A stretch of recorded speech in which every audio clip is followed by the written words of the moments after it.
ससुराल में बहू को नौकरानी समझना, पति से पत्नी को धोखा मिलना, बच्चों से माँ का जलील होना और फिर इन सब को भूलकर आगे बढ़ना, सब दिखाया। पर फिर भी शो की कहानी नहीं पसंद आ रही है शो के कास्ट को। नमस्कार, मैं गीत स्वागत करती हूँ आपका युवा पर चर्चा में। अनुपमा जो स्टार प्लस का नंबर 1 टीआरपी शो है, इसके बाद भी उस शो की कास्ट नहीं करना चाह रही है ये शो।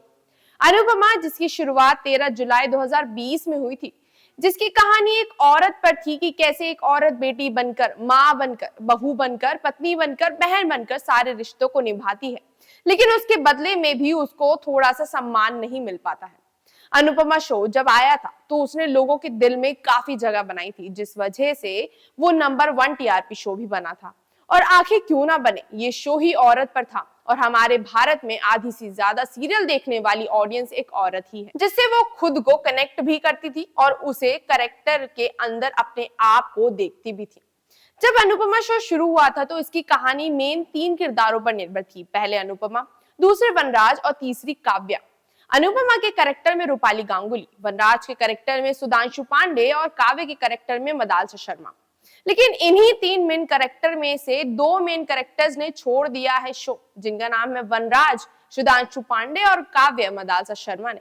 पर आखिर ऐसा क्यों, तो हम आपको बता दें। जब सुधांशु पांडे यानी वनराज ने ये शो छोड़ा था तो उन्होंने इससे जुड़ी कोई भी प्री अनाउंसमेंट नहीं की थी। उन्होंने ये डिसीजन अचानक लिया था, जिसकी खबर उन्होंने अपनी एक वीडियो के जरिए दी थी, जिसमें उन्होंने कोई भी रीजन नहीं बताया था कि वो क्यों ये शो छोड़ रहे हैं।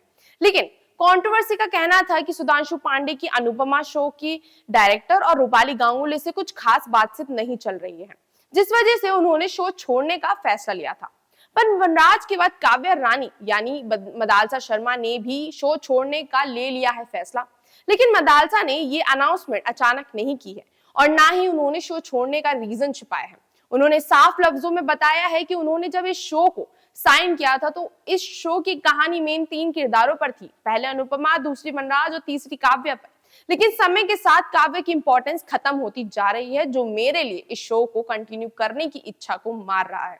पर मदालसा शर्मा का सोचना सही भी है, क्योंकि जब उन्होंने इस शो में एंट्री ली थी तब वो अनुपमा की सौतन और शो की वैम्प थी। पर अब तो काव्य शो में साइड कैरेक्टर बनती जा रही है, जबकि वैम्प की एक टीवी सीरियल में बहुत इंपॉर्टेंस होती है। इस शो में तो वैम्प इतनी जल्दी बदलती हैं जितनी जल्दी गिरगिट भी अपना रंग नहीं बदलता, पता है। पर हमें इससे फर्क नहीं पड़ना चाहिए, क्योंकि इसी स्टोरी लाइन की वजह से ही ये शो नंबर 1 टीआरपी पर आता है। पर हमें और अनुपमा के फैंस को न्यू काव्या के इंतजार जरूर है। बाकी इससे जुड़ी और जानकारी को जानने के लिए हमारे साथ ऐसे ही बने रहिए वी युवा चैनल पर।